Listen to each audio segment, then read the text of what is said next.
के YouTube channel पे सभी को स्वागत है। दोस्तों, अपने जो इलेक्ट्रिक थ्योरी का क्रैश को स्टार्ट किया था, आज अपने उसकी नेक्स्ट क्लास स्टार्ट करने जा रहे हैं। इसमें टॉपिक चला था डिसिडेटर, जिसमें आपने सीरीज, सेल और कंपाउंड के बारे में पूरी डिटेल पढ़ ली थी। आज इसमें एक प्रभाव करने जा रहे हैं, उस प्रभाव का नाम अपने पढ़ेंगे आर्मेचर।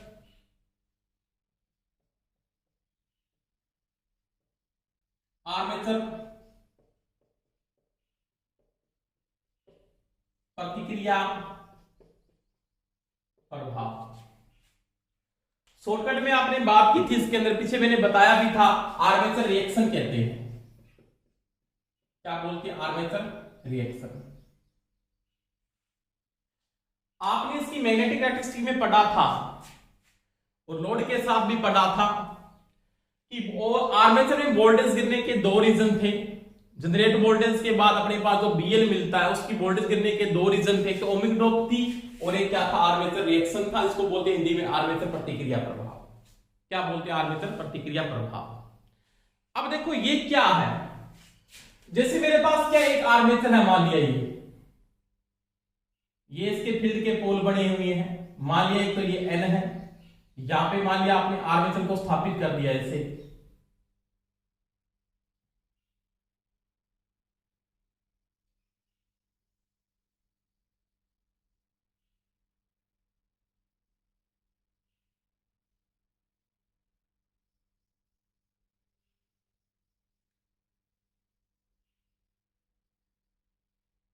ये पोल है।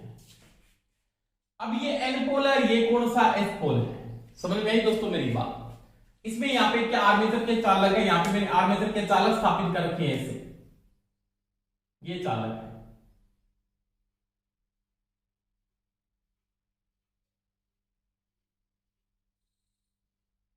जो मैंने आर्मेचर के अंदर स्थापित कर रखे हैं।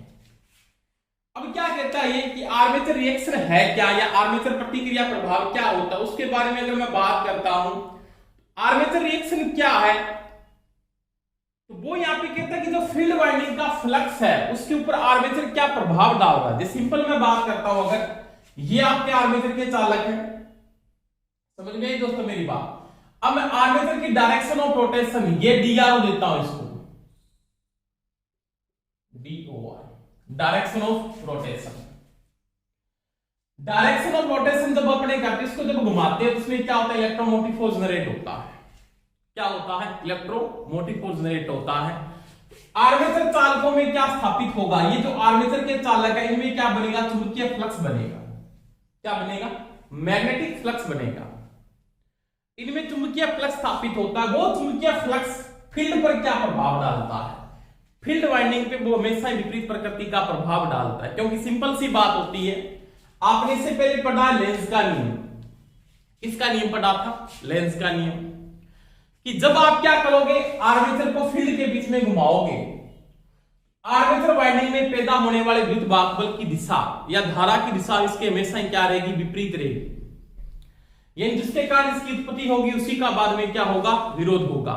यानी यहां पे जो फ्लक्स पैदा हो रहा है, यहां पे जो मैग्नेटिक फ्लक्स पैदा हो रहा है, ये जो फ्लक्स पैदा हो रहा है फाई, इसमें आर्मेचर चालकों के अंदर, आर्मेचर चालकों के अंदर, यानी आर्मेचर चालकों में जो फ्लक्स पैदा होता है, वो मुख्य फील्ड के फ्लक्स पे क्या प्रभाव डालता है, वही आपका क्या कहलाता है? आर्मेचर रिएक्शन कहलाता है।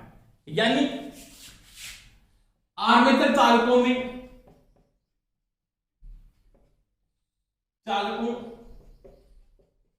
द्वारा स्थापित फ्लक्स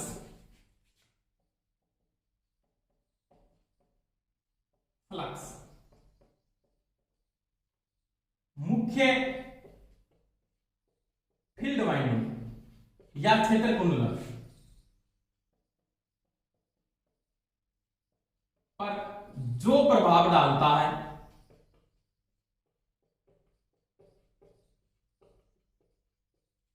वह आर्मेचर रिएक्शन कहलाता है। वह आर्मेचर रिएक्शन कहलाता है। और इसका प्रभाव होगा, वो इसका होगा विपरीत प्रभाव। यानी आर्मेचर वाइंडिंग है, इसको आपने फील्ड के बीच में जैसे रोटेशन करवाया, डीआरओ दिया, डायरेक्शन ऑफ रोटेशन जैसी आपने दी, आर्मेचर चालकों के अंदर क्या हो रहा है, इलेक्ट्रोमोटिव फोर्स जनरेट हो रहा है, और उस इलेक्ट्रोमोटिव फोर्स के कारण जो फ्लक्स पैदा हो रहा है, यानी आर्मेचर चालकों में जो फ्लक्स स्थापित हो रहा है, वो फ्लक्स फील्ड वाइंडिंग पे क्या प्रभाव डालता है, वही उसका क्या कहलाता है, आर्मेचर रिएक्शन कहलाता है। क्या कहलाता है, आर्मेचर रिएक्शन कहलाता है। अब ये आर्मेचर जो रिएक्शन है ना, ये आर्मेचर रिएक्शन AR, ये दो प्रकार से होता है। यानी आर्मेचर रिएक्शन आगे जाके दो भागों में बंट जाता है। एक तो होता है क्रॉस मैग्नेटाइज, क्या बोलते हैं, क्रॉस मैग्नेटाइज, इसको बोलते हैं क्रॉस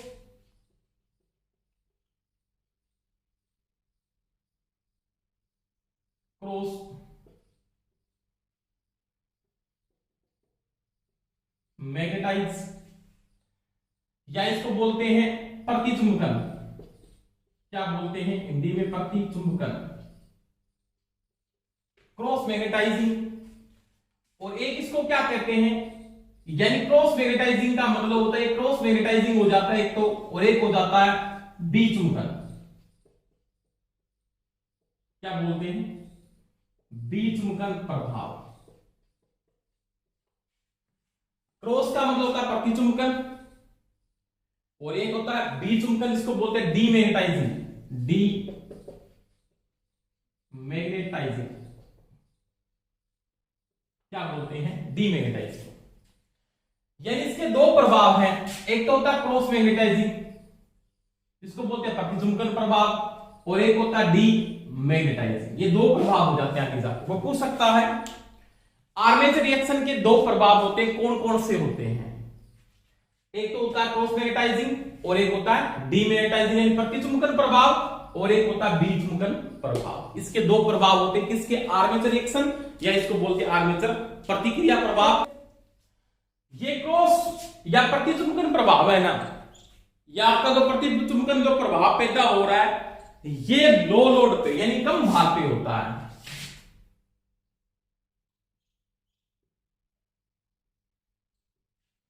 ये निम्न भार पर होता है, और ये होता है हाई लोड, कुछ लोड पर। समझ में आ गई दोस्तों मेरी बात। निम्न भार पर प्रतिचुंबकन प्रभाव हो जाता है, और ये होता है हाई लोड पर, यानी कुछ लोड है तो कौन सा होगा, आपका बीचुंबकन प्रभाव होगा। ये निम्न लोड से ही शुरू हो जाता है। समझ में आ गई मेरी बात दोस्तों।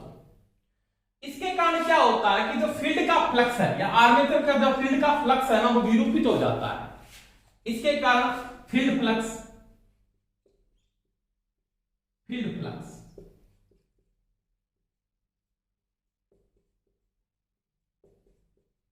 विरूपित होता है। क्या होता है, विरूपित हो जाता है या डिस्ट्रॉय हो जाता है। यानी फील्ड फ्लक्स है वो क्या होता है, इसके कारण कि प्रतिचुंबकन प्रभाव के कारण जो फील्ड फ्लक्स होगा ना, वो क्या होगा, डिस्ट्रॉय हो जाता है। डिस्ट्रॉय का मतलब होता है विरूपित हो जाता है, जिसके कारण क्या होगा, स्पार्किंग क्या होगी, बढ़ेगी। इसके कारण क्या होगा, फील्ड फ्लक्स जैसे ही आपका विरूपित होगा तो यहां पे क्या बढ़ेगी, स्पार्किंग बढ़ जाती है। स्पार्किंग का मतलब स्फुलिंग होती है, स्फुलिंग बढ़ती है। इसका रीजन तो ये है। समझ में आ गई मेरी बात। इसके कारण क्या, फील्ड फ्लक्स कमजोर होगा,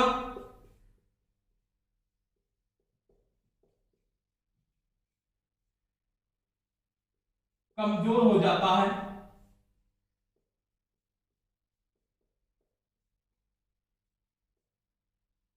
और ईएमएफ में कमी आती है।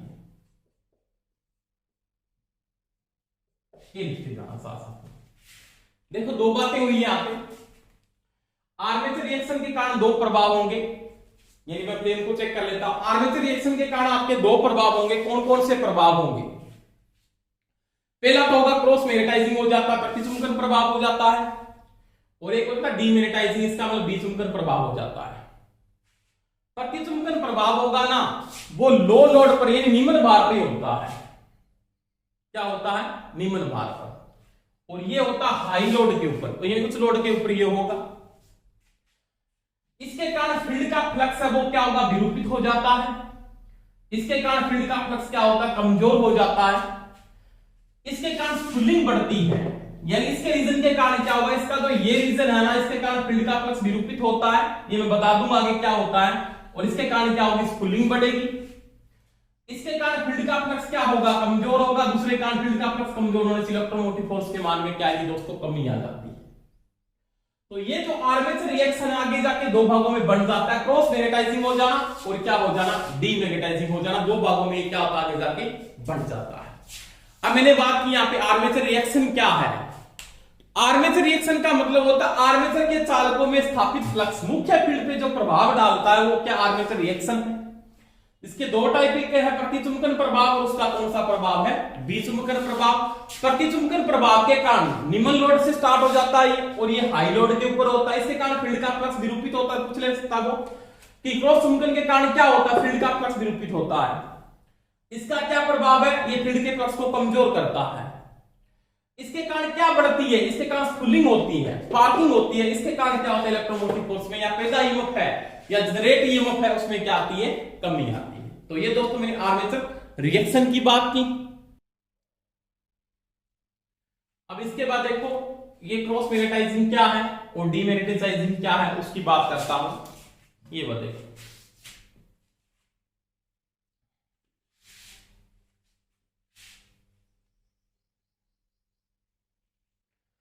उससे पहले बात करते हैं छोटी सी, बिल्कुल समझने वाली बात होगी। क्या बात करेंगे, एक तो बात करेंगे जीएनए, इसके बारे में बात करेंगे। जीएनए ज्यामितीय न्यूट्रल एक्सेस, जियोमेट्रिकल क्या बोलते हैं इसमें, जियोमेट्रिकल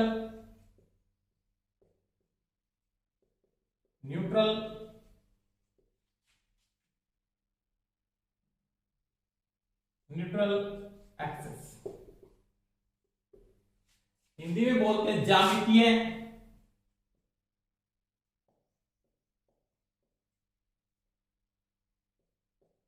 उदासीन।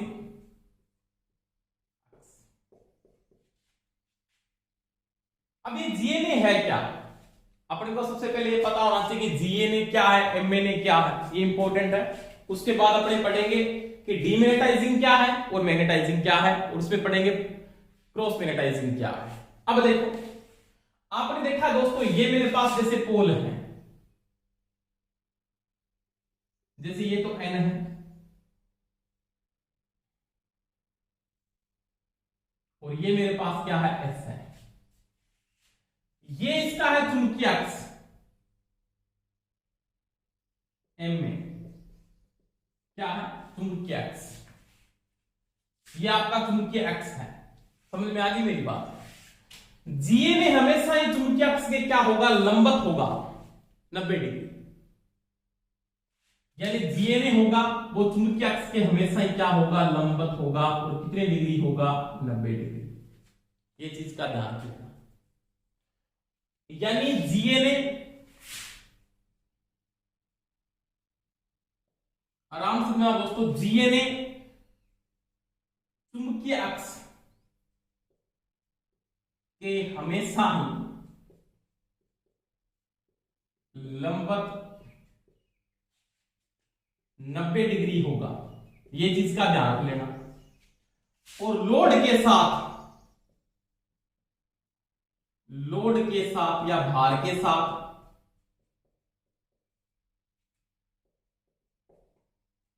नहीं बदलता,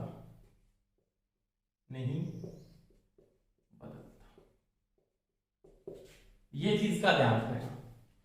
ये जो आपका नो लोड की अवस्था में, सिंपल बात करूं कि नो लोड की अवस्था में मैग्नेटिक फ्लक्स है जो एमएनए है, एमए मैग्नेटिक एक्सिस है, क्या है, मैग्नेटिक अक्ष के हमेशा ही क्या होगा, लंबवत 90 डिग्री होगा। ऐसे क्या होगा, लंबवत 90 डिग्री होगा, क्या होगा, जीएनए।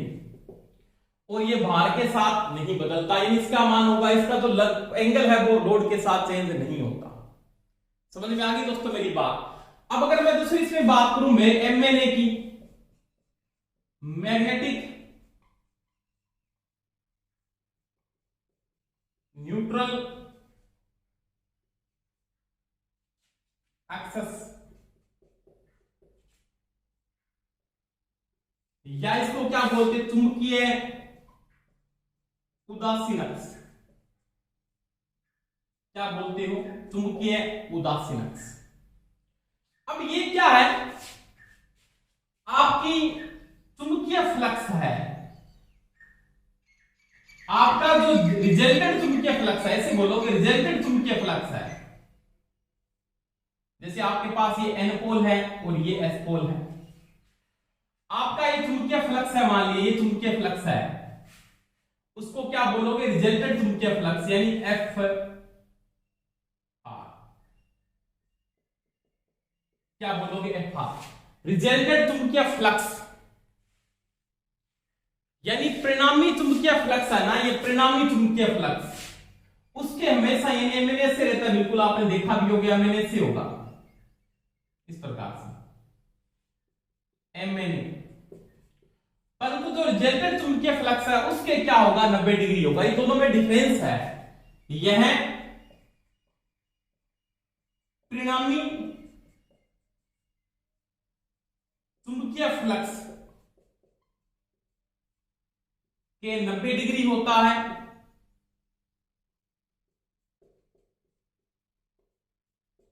और भार के साथ बदलता है, और भार के साथ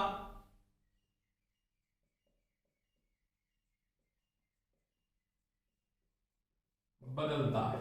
ये चीज का ध्यान रखना, यानी ये क्या होगा, एमएनए जो आपका है, ये एमएनए है, मान लिया ये इसका एमएनए है, क्या दोस्तों, एमएनए मैग्नेटिक न्यूट्रल एक्सेस। आपका जो रिजल्टेंट फ्लक्स है, ये आपका मान लीजिए रिजल्टेंट फ्लक्स है, क्या है, एफ आर, इसको मैं लिख रहा हूं शॉर्टकट में, रिजल्टेंट फ्लक्स है या परिणामी फ्लक्स, यानी बाधित फ्लक्स आपका क्या होगा, विरूपित हो गया मान लीजिए, उसके साथ इसका एंगल भी क्या होगा, चेंज हो जाएगा। आपका फ्लक्स ऐसे हो गया तो ये भी क्या होगा इसके साथ, परंतु इसके बीच में जो ये, अगर आपका फ्लक्स ऐसे है, रिजल्टेंट फ्लक्स की वैल्यू आपके पास ऐसे आ रही है, मान लिया ये है, तो इसके साथ ये क्या होगा, 90 डिग्री ऐसे होगा, फिर ये 90 डिग्री, ये आपका क्या होगा, एमएन, क्या होगा, एमएन। ये हमेशा रिजल्टेंट फ्लक्स के क्या रहता है, 90 डिग्री रहता है, और ये भार के साथ क्या होता है, बदलता है। ये चुंबकीय अक्ष कि हमेशा ही क्या रहता है, 90 डिग्री रहता है। आपका जो चुंबकीय अक्ष है उसके हमेशा ही क्या रहेगा, 90 डिग्री रहेगा। क्या रहता है दोस्तों, 90 डिग्री। इन दोनों का ध्यान रखना है। तो ज्यामितीय न्यूट्रल एक्सेस क्या है, ज्यामितीय न्यूट्रल एक्सेस हमेशा ही एमएनए के 90 डिग्री रहेगा, चाहे वो नो लोड है चाहे वो फुल लोड है, ये भार के साथ नहीं बदलता। अब देखो एमएनए क्या है, मैग्नेटिक न्यूट्रल एक्सेस क्या है, इसको चुंबकीय उदासीन अक्ष कहते हैं। इसका परिणामी फ्लक्स, जो परिणामी फ्लक्स है यहां पे, जैसे आरएमएस के कारण फ्लक्स विरूपित भी हो जाएगा मान लिया, तो इसका जो परिणामी फ्लक्स है उसके हमेशा ये क्या रहता है, लंबवत 90 डिग्री रहता है। क्या रहता है, 90 डिग्री लंबवत रहता है, 90 डिग्री लंबवत होता है, और ये भार के साथ बदलता भी है, ये भार के साथ बदलता भी है दोस्तों। अब देखो ये मैंने बात की जीएनए और एमएनए की बात की। इसके बाद मैं अगर बात करता हूं कि जीएनए हो गया, एमएनए क्या है, तो जीएनए हमेशा ही चुंबकीय अक्ष होता है, उसके हमेशा ही 90 डिग्री रहता है, चाहे वो नो लोड है और चाहे वो फुल लोड है। एमएनए क्या है, तो वो हमेशा ही रिजल्टेंट फ्लक्स के क्या रहेगा, 90 डिग्री रहेगा, और भार के साथ वो क्या होता है दोस्तों, बदलता रहता है। ये चीज का हमेशा ही आप क्या रखोगे, ध्यान रखोगे। तो ये मेरे दोस्तों किसकी बात की, जीएनए, और किसकी बात की, एमएनए की बात की। अब देखो इसके बाद ये आपके समझ में आ गया होगा, यानी जीएनए है वो एमएनए के हमेशा ही क्या रहेगा, लंबवत रहेगा, 90 डिग्री, चाहे लोड है क्या नहीं है। एमएनए है वो लोड के साथ बदलता है, और रिजल्टेंट फ्लक्स है, ये चीज ध्यान रखना, रिजल्टेंट फ्लक्स के हमेशा ही क्या रहता है, वो 90 डिग्री रहता है। अब देखो इसमें पढ़े, सबसे पहले क्या पढ़ रहे हैं, क्रॉस चुंबकन, क्रॉस मैग्नेटिज्म, मैग्नेटाइजिंग, इसको आप बोलते हो प्रतिचुंबकन प्रभाव। ये देखो क्रॉस चुंबकन प्रभाव। अब ये क्या है, तो देखो मेरे पास दोस्तों ये क्या मान लिया, एक आर्मेचर है, ये आपकी फील्ड वाइंडिंग है, फील्ड है, पोल, फील्ड पोल।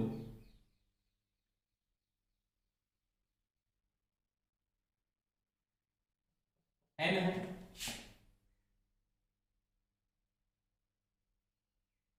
ये आपका दोस्तों क्या आर्मेचर है मान लिया।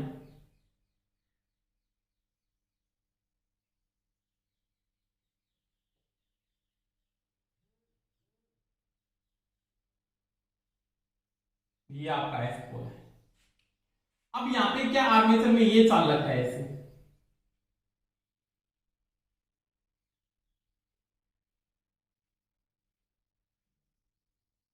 ये चालक है। समझ में आ गई दोस्तों मेरी बात। अब देखो, अब ये नंबर जो कंडीशन है ना, ये नंबर कंडीशन है, ये क्या है, नो लोड है। क्या है, नो लोड। समझ में आ गई दोस्तों मेरी बात। नो लोड की अवस्था में आर्मेचर में क्या होगा, इलेक्ट्रोमोटिव फोर्स तो पैदा होगा, परंतु आर्मेचर चालकों में धारा प्रवाह नहीं होती। यानी इसमें आपका इलेक्ट्रोमोटिव फोर्स जनरेट हो रहा है, जब तक लोड नहीं तो वहां पे क्या बढ़ेगा, फ्लक्स नहीं बढ़ेगा। यानी यहां पे चुंबकीय फ्लक्स स्थापित नहीं होता। नो लोड की अवस्था के अंदर आर्मेचर चालकों में, आर्मेचर चालकों में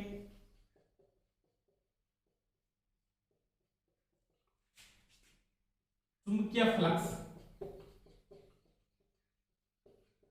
स्थापित नहीं होता।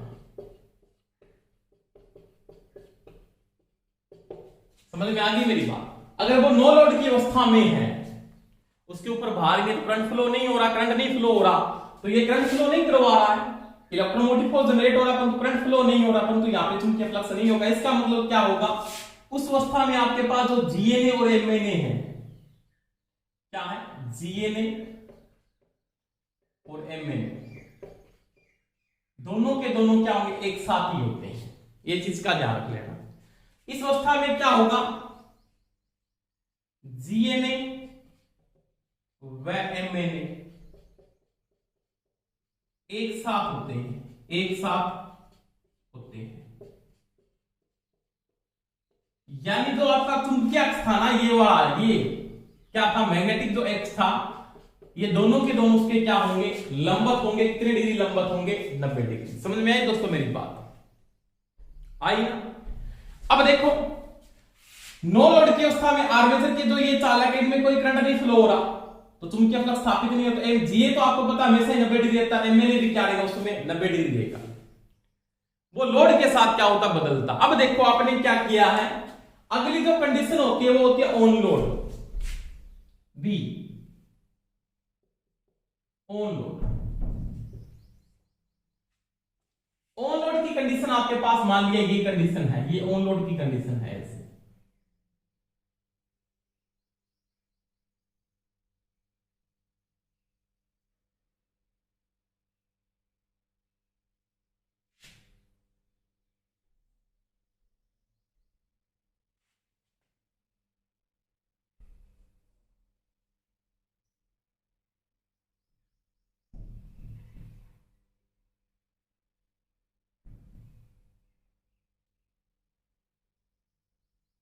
साथ साथ में नोट्स में नोट करते जाना, कोई समस्या है तो मेरे को आप बता भी सकते हैं। एन पोल है और यहाँ पे कौन सा पोल है, एस पोल है। ये आर्मेचर के चालक है वो।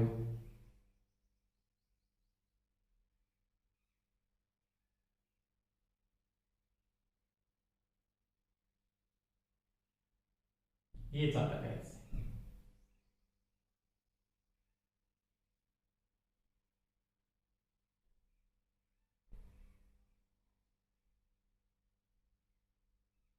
ये चालक है। अब देखो, अब आपकी डायरेक्शन ऑफ रोटेशन ये थी डीआरओ, ये यहां पे भी घूम रहा था, यहां पे भी घूम रहा है, डीआरओ, डीओआर, डायरेक्शन ऑफ रोटेशन। अब देखो, अब यहां पे तो मेरे को पता है जो जीएन है ना आपका, इसको मैं यहां पे लिखता हूं बी कंडीशन। आपके पास कौन सी है, ऑन लोड की कंडीशन है, ऑन लोड कंडीशन है ये। आपका जो जीएन है वो तो यहीं पे रहेगा, जी एन ए, ज्यामितीय न्यूट्रल एक्सिस। अब मैंने जैसे इसको घुमाया है ना, तो जब आप राइट हैंड रूल को लागू करते हो, राइट हैंड रूल यानी डायरेक्शन ये है, अंगूठा डायरेक्शन है ना, ये चुंबकीय फ्लक्स की दिशा है और ये क्या है, करंट की दिशा है। ये डायरेक्शन ऑफ रोटेशन ऐसे है। आर्मेचर के जो ये चालक है उनमें क्या होगा, इलेक्ट्रोमोटिव फोर्स जनरेट होगा, यानी इसमें करंट क्या हो रहा है, बाहर जा रहा है, और एक में क्या आ रहा है, अंदर आ रहा है। यानी यहाँ पे जो करंट की डायरेक्शन होगी वो ऐसे होगी, क्रॉस ऐसे, इन चालकों में तो इस प्रकार से, यानी करंट क्या जा रहा है, अंदर जा रहा है, डायरेक्शन ऑफ रोटेशन ये है, और ये क्या है, चुंबकीय फ्लक्स की दिशा है। अब यहां पे अगर लगाते हो आप कि इधर वाला जो कंडक्टर आपका ऐसे घूम रहा है, ऐसे आ रहा है चालक, यहाँ पे आओगे ऐसे चला गया, तो यहाँ पे डायरेक्शन ऑफ रोटेशन होगी वो क्या होगा, करंट की दिशा अंदर की ओर होगी, ऐसे ये करंट की डायरेक्शन हो जाएगी दोनों में। अगर आपकी डायरेक्शन ऑफ रोटेशन ऐसे है तो यहाँ पे क्रॉस प्रकार का धारा पैदा होगी, या करंट की दिशा ये रहेगी, यहाँ पे करंट ऐसे पैदा हो रहा है, यहां से करंट क्या निकल रहा है दोस्तों, बाहर निकल रहा है, यहां से अंदर जा रहा है क्रॉस से, तो यहां से क्या निकल रहा है, बाहर निकल रहा है। समझ में आ गई मेरी बात। अब देखो, अब इसका जो चुंबकीय फ्लक्स बनेगा ना, अब इसका अगर चुंबकीय फ्लक्स बनता है वो कैसे घूमेगा, वो ऐसे घूमेगा क्लॉकवाइज, ऐसे बढ़ेगा इस प्रकार से, और यहां पे कैसे बनेगा, यहां पे एंटी क्लॉकवाइज इसका ऐसे बनेगा,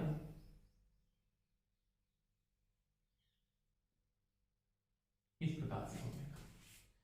ये तो क्या घूमेगा, क्लॉकवाइज घूमेगा, ये क्या घूमेगा, जब आपका करंट क्या जाता है, बाहर जा रहा है, ऐसे करंट क्या जा रहा है, बाहर, और एक क्या हो रहा है, अंदर, यानी इसमें तो अंदर जा रहा है और इससे क्या जा रहा है, बाहर करंट जा रहा है, इसमें क्या घूम रहा है, क्लॉकवाइज। डायरेक्शन ऑफ रोटेशन में जब आप इसको घुमा रहे हो ना, तो एक तो फ्लक्स की दिशा है, ये क्या करंट की दिशा है, और ये क्या है, घुमाव की दिशा है।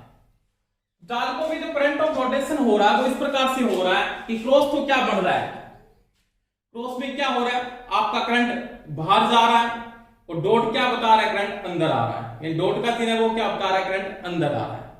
अब देखो, यहां पे आपका जो चुंबकीय फ्लक्स चल रहा था वो ऐसे जाएगा, इस प्रकार से, इसके साथ ऐसे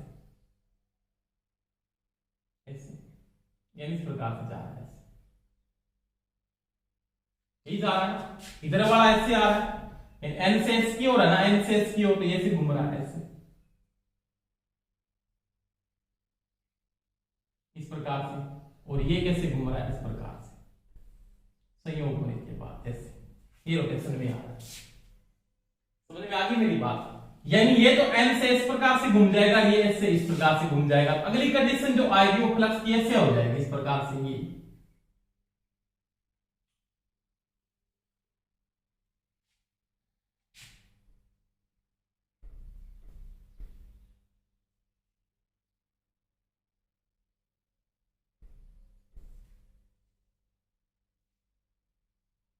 एन है और ये क्या है, ऐसे। अब ये कैसे जाएगा, इसका फ्लक्स ऐसे जाएगा, यहां से ऐसे, इस प्रकार से,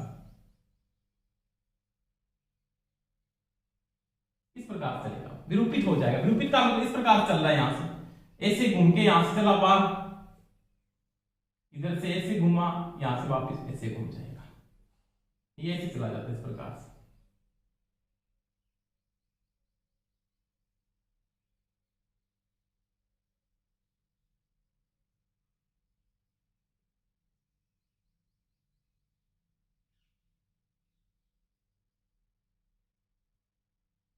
ये हो जाता है फ्लक्स, इस प्रकार से। अब देखो, अब जो आपका रिजल्टेंट फ्लक्स है ना, ये आपका क्या है, रिजल्टेंट फ्लक्स है, क्या है, रिजल्टेंट फ्लक्स। रिजल्टेंट फ्लक्स क्या हो रहा है, मूव हो रहा है, जैसे इस प्रकार से मैं अगर बात करता हूं तो आपका जो रिजल्टेंट फ्लक्स है वो ऐसे घूम रहा है, इस प्रकार से। आपका ये तो क्या है, ये तो होगा जीए में, यहाँ पे क्या सिंपल सी बात है, यहाँ पे पहले कार्बन सेट होते हैं, कार्बन से किस पे सेट होते हैं वो ध्यान रखना, एमएनए पे होते हैं, किस पे होते हैं, कार्बन बुश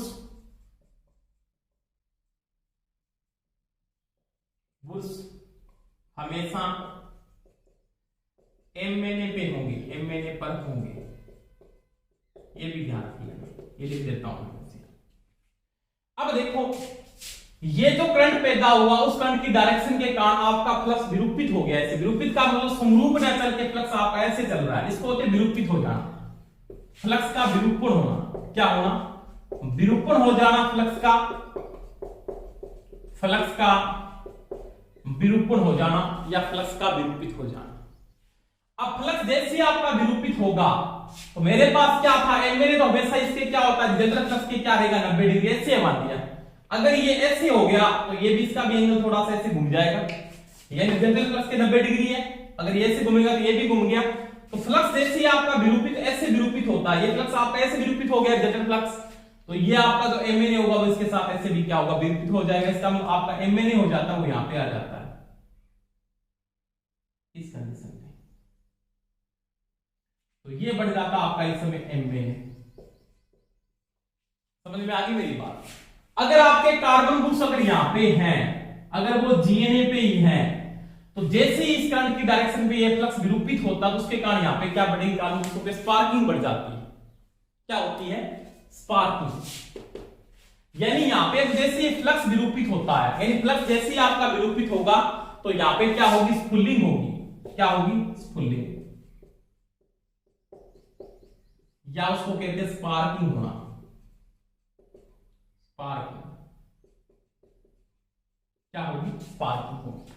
दोबारा से मैं रिपीट कर रहा हूं, ये नो लोड की कंडीशन में है। जब नो लोड होगा तो आर्मेचर चालकों में धारा नहीं होगी, चूंकि फ्लक्स स्थापित नहीं करेगा, तो जीएनए और एमएनए क्या होंगे, एक ही साथ होंगे।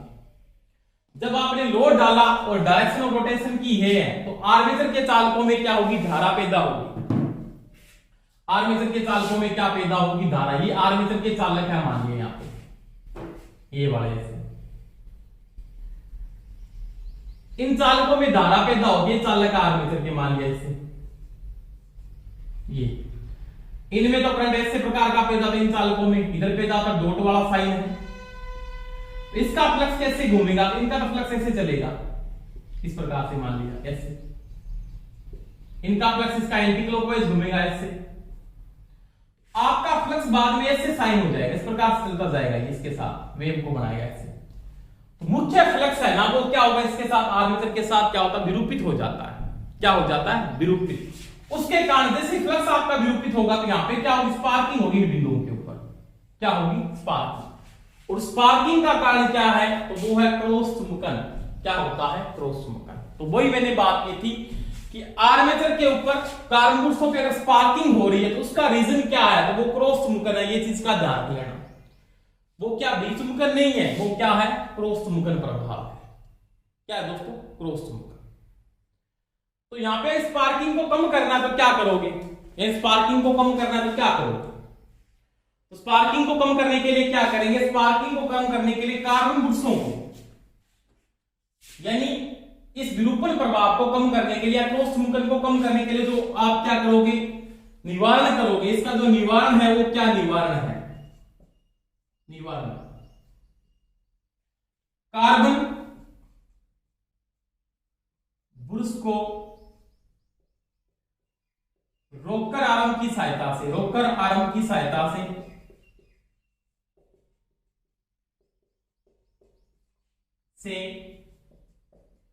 जीएनए से एमएनए की ओर, जीएनए से एमएनए की ओर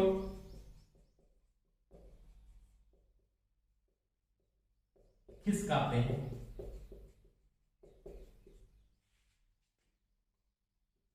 और किस दिशा में, दिशा कौन सी होगी, DOR, डायरेक्शन ऑफ रोटेशन की दिशा में।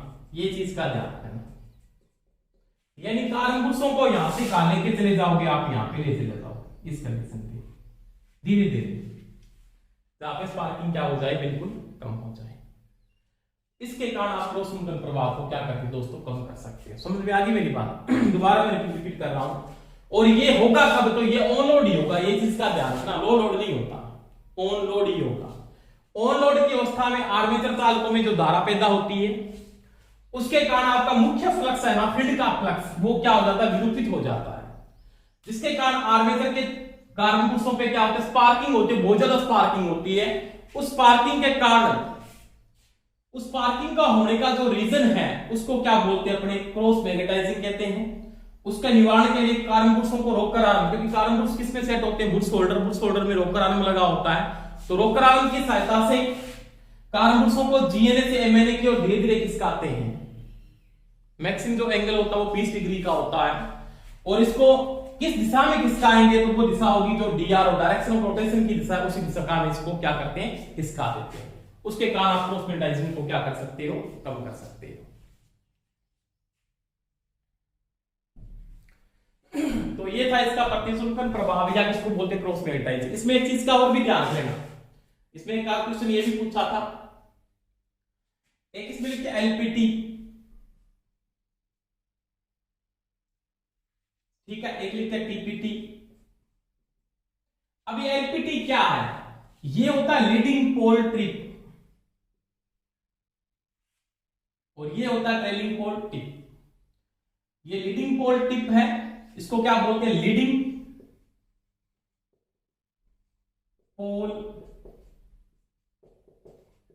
टिप। इसको बोलते हैं ट्रेलिंग पोल टिप। अब लीडिंग पोल टिप होगी ना, वो घुमाव की दिशा में, जो इसकी 4 टिप है पोल की, एक तो ये है, एक ये है, एक ये है, एक ये। घुमाव की आगे वाली दिशा ये तो होगी इसकी लीडिंग पोल टिप, इसकी पिछली होगी वो ट्रेलिंग पोल टिप होगी। अब यहां पे इधर घूम रहा है, तो इसका क्या होगा, ये तो एलपीटी, ये तो क्या होगी, ये ट्रेलिंग पोल टिप, ये टीपीटी हो जाएगी, और ये क्या हो जाएगी, एलपीटी हो जाएगी। आगे वाला क्या होगा, लीडिंग पोल टिप, और पीछे वाला ट्रेलिंग पोल टिप होता है। ये भी चीज का ध्यान पूछना, ये प्रश्न पूछा भी था एक बार। आर्मेचर में घूर्णन दिशा की अगली वाली जो टिप होती है, घूर्णन दिशा की आगे की जो टिप होती है वो होती है कौन सी, तो वो होती है एलपीटी, और पीछे की जो टिप होती है वो कौन सी होती है, पोल की, वो टीपीटी। एक पोल की 4 टिप होती है, एक एलपीटी, और उसके विपरीत दिशा में टीपीटी होगी। यहाँ पे एलपीटी, तो यहाँ पे क्या है, टीपीटी है। तो ये घुमाव के आगे वाली दिशा, यानी यहाँ पे अगर घुमाव का क्वेश्चन ये होगा कि ये इसकी क्या है, ये तो इसकी क्या एलपीटी है, ये इसकी क्या है, टीपीटी है। अब ये ऐसे घूम रहा है, तो ये क्या है, इसकी एलपीटी है, और ये क्या है, ये ये तो क्या है, इसकी टीपीटी है। ट्रेलिंग पोल टिप ये पीछे रह गया, आगे वाली कौन सी हो जाएगी, ये हो जाएगी फिर एलपीटी, लीडिंग पोल टिप। ये ध्यान रखना, तो ये इसकी टिप का भी ध्यान रखना, ये 4 होती है।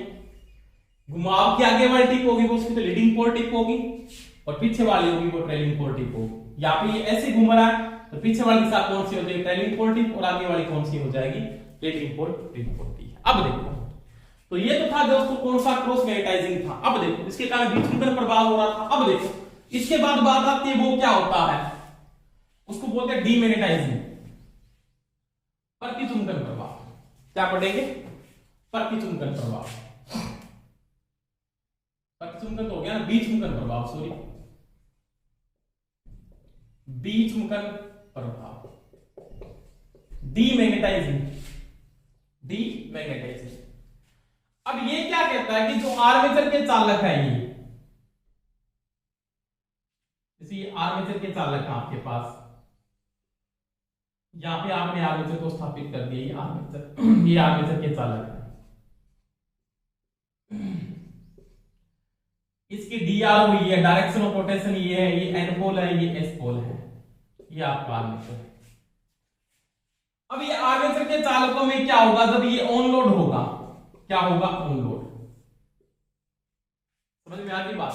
तो आर्मेचर चालकों द्वारा स्थापित फ्लक्स मुख्य फील्ड के फ्लक्स को क्या करेगा, कमजोर करता है। यानी क्या लिख सकता हूं मैं, आर्मेचर चालकों द्वारा स्थापित फ्लक्स,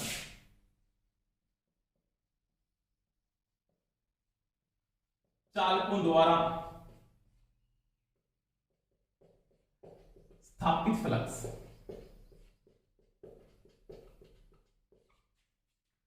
मुख्य फील्ड फ्लक्स को क्या करता है, कमजोर करता है।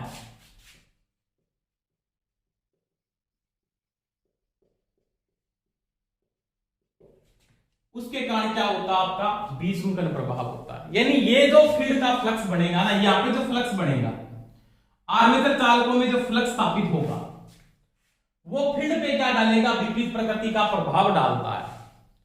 यानी इसमें जो धारा की दिशा होगी ना, इसके क्या होगी, विपरीत। यानी आर्मेचर चालकों में धारा की दिशा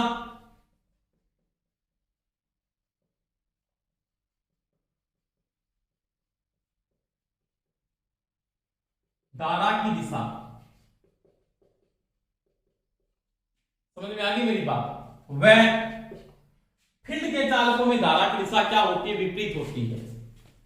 फील्ड में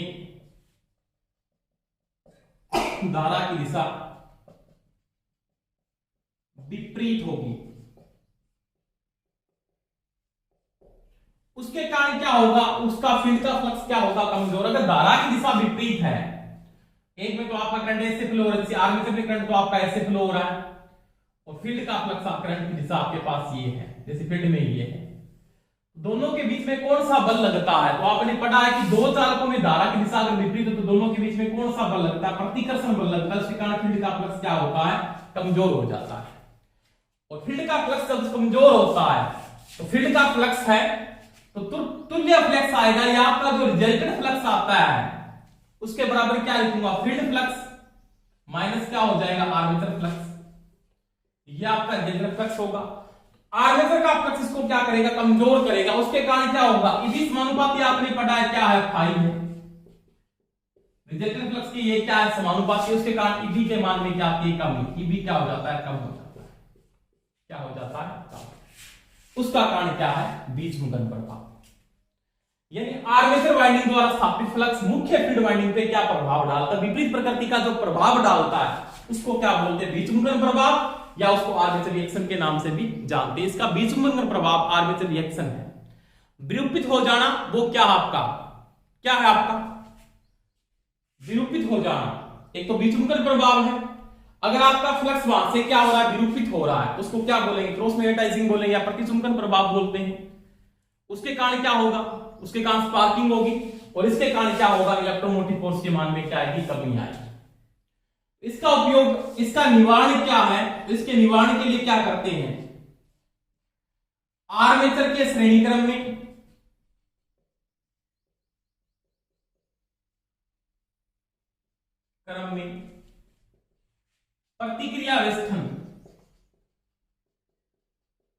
प्रतिक्रिया वेष्टन, इसको बोलते हैं कंपनसेटिंग वाइंडिंग। क्या बोलते हैं? कंपनसेटिंग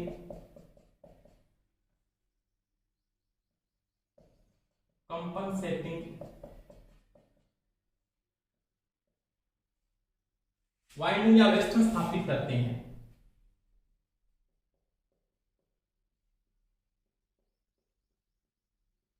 समझ में आ गई मेरी बात? यानी कि सिंपल सी बात है कि जैसे मेरे पास एक शंट का जनरेटर है, ये शंट का जनरेटर है,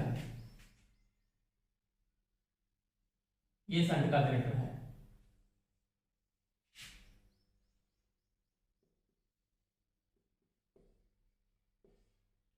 इसका नामांकन A1 और इसका नामांकन क्या A2, इसका नामांकन A1 और इसका नामांकन क्या A2। यहाँ पे क्या BL, ये करंट बाहर जा रहा है, और ये क्या शंट की धारा है। अब देखो यहां से आर्मेचर धारा बाहर जा रही है। इसको स्थापित इस प्रकार से करेंगे, यानी आपको क्या करनी है? कंपनसेटिंग वाइंडिंग लगानी है, जो क्या करेगी? इसके जो फ्लक्स है उसकी क्या करे? पूर्ति कर दे। फील्ड के फ्लक्स की क्या कर दे? पूर्ति कर दे, जो आर्मेचर ने क्या किया? कमजोर किया। कंपनसेटिंग वाइंडिंग को कैसे स्थापित करेंगे? आर्मेचर के श्रेणी क्रम में, आर्मेचर के किस क्रम में स्थापित करेंगे? श्रेणी क्रम में। यहां पे स्थापित कर दिया, और धारा की दिशा आर्मेचर के विपरीत रखेंगे, ऐसे C1 C2 इस प्रकार से आर्मेचर के श्रेणी क्रम में स्थापित करेंगे, और आर्मेचर से धारा की दिशा क्या रखेंगे? विपरीत। आर्मेचर के श्रेणी क्रम में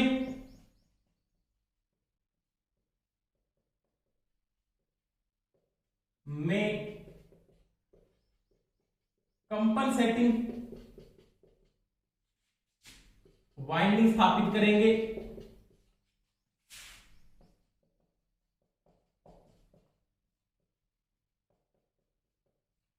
जिसमें धारा की दिशा